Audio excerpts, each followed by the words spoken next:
अस्सलाम वालेकुम एवरीवन, कैसे हैं आप सब लोग। उम्मीद है सब लोग ठीक होंगे। Welcome back to my channel. सुबह का टाइम है, हस्बैंड ऑफिस जा चुके हैं, बच्चे स्कूल जा चुके हैं।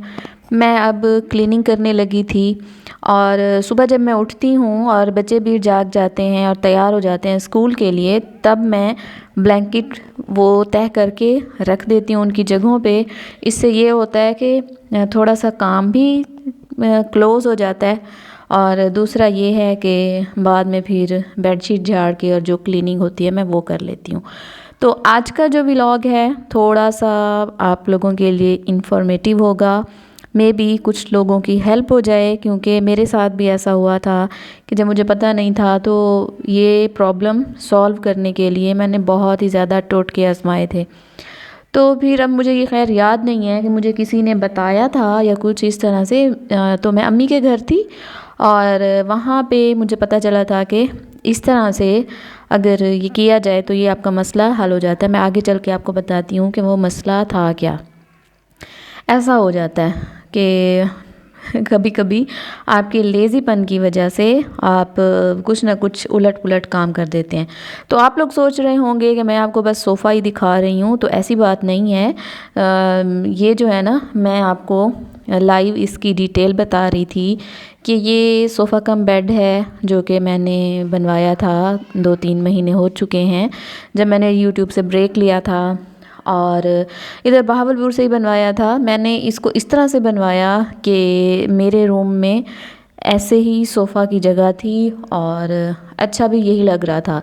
तो मैंने नेट से इसकी पिक्चर ली थी और काफ़ी सर्च करने के बाद मुझे ये अच्छा लगा था। वो भी ब्लू कलर में ही था, ये है ग्रे कलर में। तो ये मुझे अच्छा लगा था तो मैंने यहाँ से बनवा लिया था।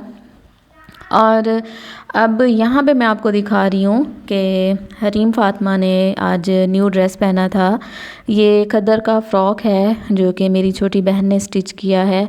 तो इस तरह से आप भी अपनी बच्चियों के लिए या चाहें तो आप अपने लिए भी ये स्टिच करवा सकते हैं। ये है जो ए लाइन फ़्रॉक होता है, ये वैसा ही है। सेंटर में पैनल है, सीढ़ी लेस है, सीढ़ी लेस नहीं सॉरी, ये जो गोटे वाली लेस होती है वो है। और इस तरह से सिलाइयाँ लगी हुई हैं, परेटे नहीं हैं, सिलाइयाँ लगी हुई हैं जो साइड में सिंपल कपड़ा लगा हुआ है।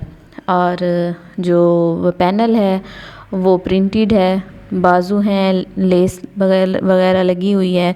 एक गोटे वाली लेस है और एक जो है दूसरी शटल लेस है। तो हरीम को मैं कह रही थी कि आप अपनी थोड़ी सी वीडियो बनवाएं।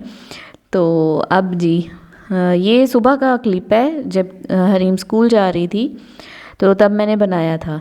तो मसला जो है, जो प्रॉब्लम मैं आपसे डिस्कस करने वाली थी वो ये कि अगर आपकी कोई पतीली पैन जल जाता है, जिस तरह से आपको ब्लैक ब्लैक नज़र आ रहा है साइडों पे किनारों पे, तो इसको साफ़ करने का तरीका क्या होता है। बहुत सारे लोग बेकिंग सोडा डालते हैं, बहुत सारी चीज़ें डालते हैं, तो उससे नहीं होता, ये साफ़ बिल्कुल भी नहीं होता। आपने करना क्या है, आपने ये करना है कि आपने इसको लो फ्लेम पे वैसे ही जलने के लिए रख देना है। जब ये जल जाता है तो ज़ाहिर है हर कोई मेरी तरह या लेडीज़ जो है ना वो परेशान भी हो जाती हैं कि ओहो पतीली जल गई, देगची जल गई, फ़ौरन से हम चूल्हा बंद कर देते हैं। कभी कभी अगर ऐसा ब्लंडर हो जाए तो आपने ये करना है कि लो फ्लेम पे उसको आपने एज़ इट इज़ छोड़ देना है। वो उसी तरह से जलता रहेगा और एंड में ये होगा कि वो जो कुछ भी जला हुआ होगा वो सारा बिल्कुल छिलके की तरह बन के उतर जाएगा और आपका पैन या फिर पतीली है, देगची है, बिल्कुल क्लियर हो जाएगी। फिर आप उसको साबुन से धो लें, स्पंज से, और बिल्कुल क्लियर आपकी पतीली हो जाएगी। तो यहाँ पे मैं बिरयानी बना रही थी और आज बिरयानी के साथ भी एक ब्लेंडर हुआ था कि जो राइस थे उनमें जो स्टार्च होता है वो कुछ ज़्यादा ही था, वाइट सा। तो बिरयानी जो है वो वैसे टेस्ट वाइज तो अच्छी थी, मगर ये है कि राइस जो हैं थोड़े से जुड़ गए थे। तो खैर मैं नहीं खाने थे, मैं और मेरे बच्चे और हस्बैंड। तो मुझे तो खैर अच्छे लगे, कभी कभी ऐसा हो जाता है। तो अच्छा ये मैं आपको बता दूं कि जो देगची जली थी उसके साथ हुआ क्या। सुबह जब मैं क्लीनिंग करने लगी तो उसमें थोड़ी सी चाय थी और चाय हालांकि मैं उसमें नहीं बनाती, दूध वाली पतीली थी तो मैंने सोचा चलें इसी में आज चाय बना लेती हूँ। तो उसमें मैंने चाय बनाई और थोड़ी सी चाय बच गई नाश्ते में। और जब मैं क्लीनिंग करने लगी, सब लोग चले गए, बच्चे चले गए, हस्बैंड चले गए, तो मैंने जी उसको गर्म करने के लिए रखा और मैं रूम में आ गई।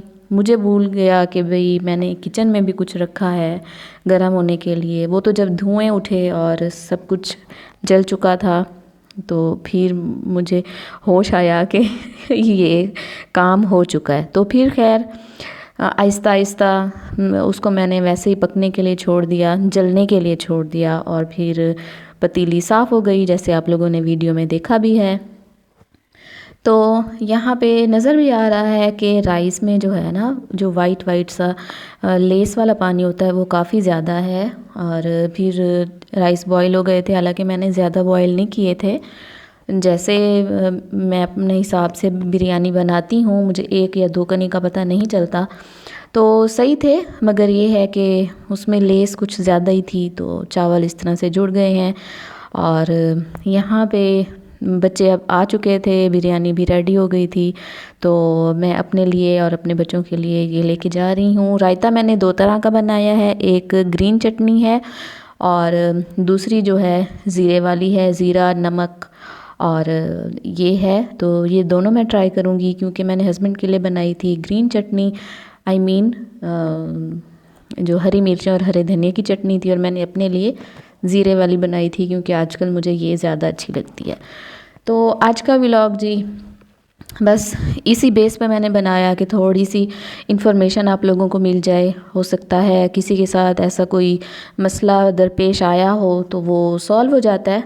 तो अब ये है असर का टाइम, बच्चे मेरे ट्यूशन जा चुके हैं और अब मैंने और मेरी बहन ने जाना है बाहर। तो मैंने नमाज़ पढ़ी है, नमाज़ पढ़ने के बाद अब मैं रेडी हो रही हूँ।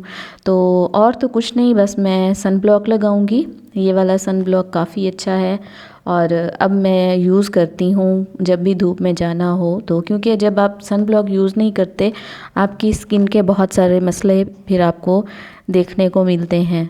तो साथ साथ मैंने ये एक ब्लैंकेट धोना था, एसी कंबल है, ये मैंने मशीन में डाल दिया था कि जितनी देर में मैं रेडी हो जाऊंगी तो ये भी धुल जाएगा। तो आप लोग अपना बहुत सारा ख्याल रखिएगा। व्लॉग पसंद आया हो तो ज़रूर बताइएगा। अल्लाह हाफिज़।